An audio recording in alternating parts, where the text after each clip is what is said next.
Super carry এখন গাড়ী লৈ আহিছোঁ। এখন গাড়ী চাওক আপুনি 2020ৰ গাড়ী 2020 ছুপাৰ কেৰি পেট্ৰল। ইয়াৰ হিন্দী ভিডিঅ' আমি হিন্দী চেনেলত বনাইছোঁ। দামো বেছি নহয়, 3,10,000 টকা।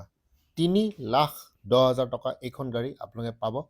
গুৱাহাটীত আছে। অহাৰ আগতে ফোন কৰিব, কণ্টেক্ট নম্বৰ দিয়া আছে যাওক তলত। আপোনালোকে কি কৰে, কণ্টেক্ট নম্বৰ নিজৰ নম্বৰটো দি দিয়ে, মানে মই ফোন কৰিব লাগে, মানে আমাৰ ডিলাৰৰ পৰা। আমি ফোন নকৰোঁ। আপোনালোকে আমাক ফোন কৰিব লাগিব 10টা বজাৰ বা 4টা বজাৰ ভিতৰত। বহুতে SMS লিখি দিয়ে, দাদা দামটো কওক, গোটেই ভিডিঅ'টো চাওক। মানে SMSৰ ৰিপ্লাই আমি একো এটা নিদিওঁ। কিন্তু কিবা আছে, জানিব আছে, ফোন কৰিব। ফোন নম্বৰ দিয়া আছে, ফোন কৰিব। বহুতে ভাবে ফোন কৰিলে মই ফচি যাম নেকি। সেইখিনি যদি সাহসে নাই তেতিয়া লাভে নাই গাড়ী কিনিবলৈ। 2020ৰ গাড়ী 3,10,000 পেট্ৰল ছুপাৰ কেৰি গুৱাহাটীত আছে। গুৱাহাটীত কোন জেগাত আছে ফোনত আমি ক'ম। প্ৰথমে ফোনটো যেতিয়া কৰিব আমি শুনিম আপুনি কোন জেগাৰ মানুহ হয়, গাড়ী কোনে ল'ব। বহুতে কয় যে মোক মোৰ দেউতাই ল'ব, মোৰ খুৰাই ল'ব, মই মানুহ লৈ আহিম, মোক পইচা উলিয়াই দিব। সেইকাৰণে এইবোৰ বস্তু বহুত সুধিব লাগিব। চিভিল স্ক'ৰ কিমান, আপোনাৰ ওচৰত চেকবুক আছেনে নাই। তো এইখন গাড়ী লম্বাটো হৈছে 7 ফুট 2 ইঞ্চি আৰু বহলটো হৈছে আপোনাৰ মোটামুটি 5 ফুট ধৰি ৰাখক। চেকবুক, পাছবুক আৰু বয়স মোটামুটি 21 বছৰ হ'ব লাগিব, মানে 22 বছৰ ধৰি ৰাখক। 21 বছৰ নিদিবও পাৰে। 750 কিলো আপোনাৰ লৈ যাব পাৰিব এখন গাড়ীত। বয়সটো বৰ ডাঙৰ মেটাৰ কৰে। মোৰ 2টা কেছ আপোনাৰ কেঞ্চেল হৈছে 21 বছৰ হোৱাৰ কাৰণে। তো মোটামুটি 22 বছৰ হ'ব লাগিব। আৰু বহুতৰ কি চব বস্তু ঠিক থাকে কিন্তু তেওঁ পাছবুক বা চেকবুক নাথাকে। এইটো হৈছে ইণ্টেৰিয়ৰ,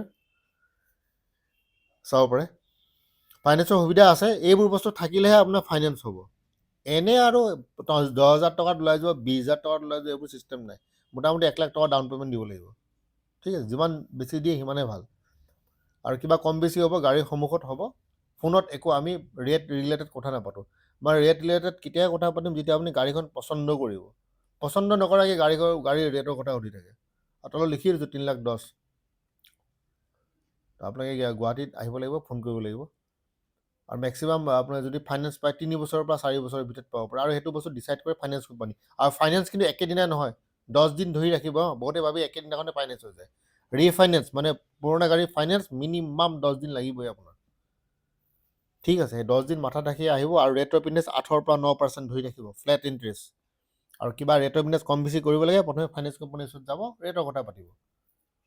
মইতো এইটোৱে ক'ম, গাড়ী কিনাৰ আগতে প্ৰথমে ফাইনেন্স কোম্পানীৰ ওচৰত যাব, যে দাদা মই গাড়ী ফাইনেন্স পাম নে নাপাম, আপোনাৰ ৰেট অফ ইণ্টাৰেষ্ট কিমান চলি আছে, সেইখিনি বস্তু যোগাৰ কৰাৰ পিছতে আহিব লাগে। আৰু বহুতে কি কৰে, আকৌ গাড়ী চাই তাৰপিছত আকৌ পইচা নাথাকে।